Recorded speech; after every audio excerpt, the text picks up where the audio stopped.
Freddie and the Boulder. Ivo Hugh and Peter Sam took Freddie to the work shed to get him repaired. He was placed in a shady corner where the sunlight couldn't hurt him. "His eyes are weak from being in the dark for so long," said an engineer to the thing controller. "But he'll make a full recovery. We'll have him fixed up in no time." Ivo Hugh looked at Freddie while he was being repaired. "So, what's your history with Peter Sam?" he asked. "Freddie was one of the mid-Boulder railway engines where me, Sir Handel and Duke used to work until it closed down," Peter Sam explained. "Don't worry, Freddie," said Mr. Percival. "We'll fix you up, and after that you'll be back in service on my railway." "Thank you, sir," Freddie smiled. Then he looked at Ivo Hugh and Peter Sam. "Where's Falcon and Grandpuff? I can't wait to see him again." "They're working at the moment," replied Peter Sam, "but I'm sure they'll come." "Freddie, Peter, can I ask you a question?" asked Ivo Hugh. "How come I've never heard of you before? We all know about the other mid-Boulder engines, even Stanley, but not a fifth engine." "We don't like to speak of the event," said Peter Sam. "We all thought he was crushed." "I think it's time you all heard my side of the story," said Freddie. And this is the story Freddie told. Long ago, when Peter Sam was still called Stuart and Sir Handel Falcon, Freddie was one of the engines that worked with Duke on his old railway. He was the shunting engine for the quarries, and spent many years arranging their trucks. In 1946, Freddie had been asked to work at a new quarry on a narrow gauge railway on the east of Boulder. A heavy goods lorry came to take him to the railway. Duke was there to see Freddie off. "Goodbye, Grandpuff. I'll be back before you even know it." "Be careful, Freddie," the old engine replied. "We may call you Fearless Freddie, but that doesn't mean you need to get yourself into dangerous situations." "You worry too much, Grandpuff. See you in a few months."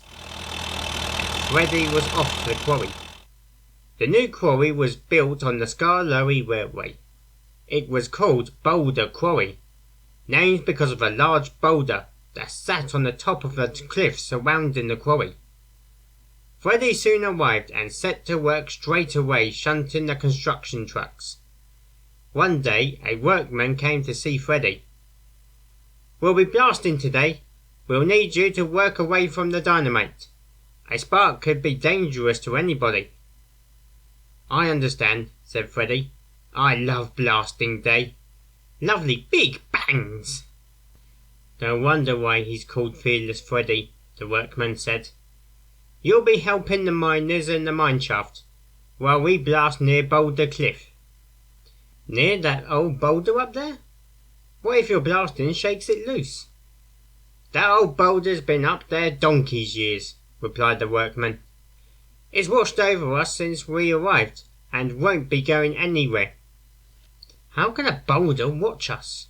Boulders don't have eyes," said Freddie to himself, and then went to work. Later the workmen began the blasting work, using dynamite to blow holes in the cliff face and collecting the rocks. The workmen were pleased, but nobody bothered to check the boulder.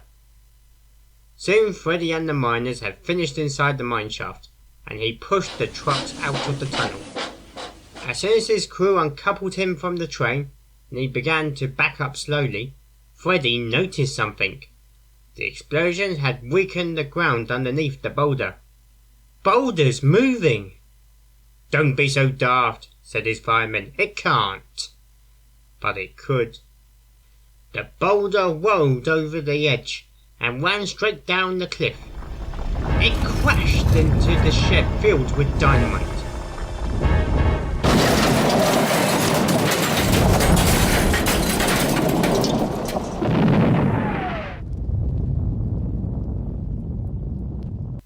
Quarry echoed with the noise of the explosions.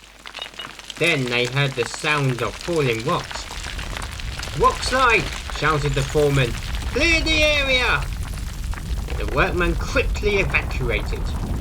So did the miners. Freddie's crew were in such a hurry to get out that they forgot to put his brakes on. Freddie rolled backwards, straight back into the mine shaft. The rock slide destroyed everything and wrecked the site.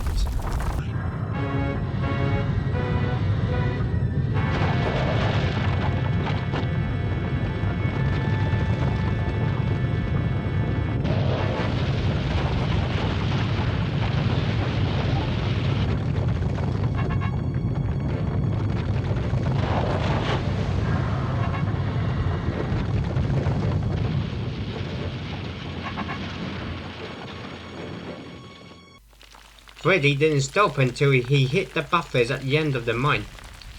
All he could do now was listen to the falling rocks from outside. For once in his life, fearless Freddie was scared. After the chaos was over, the manager inspected the damage and decided to close the quarry. They thought Freddie was crushed underneath all the rocks. "We should have left this part of the island alone," said the manager. All the workmen and miners left, not knowing that their friend Freddie was trapped inside the mine.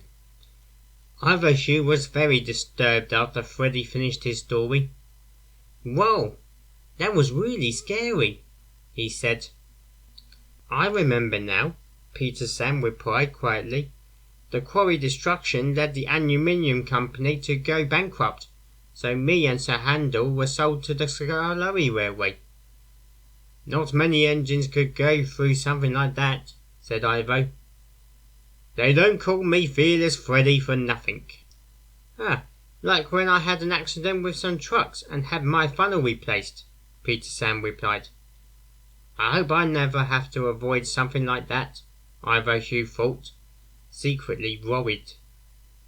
As for Boulder Quarry today, the site is still closed and wrecked.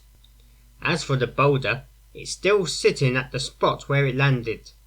Some workers are sure that on a clear night it is gazing up at the mountain, and that its eyes is being carried on the wind to where it once used to stand proud and silent. I wonder if they're right, don't you?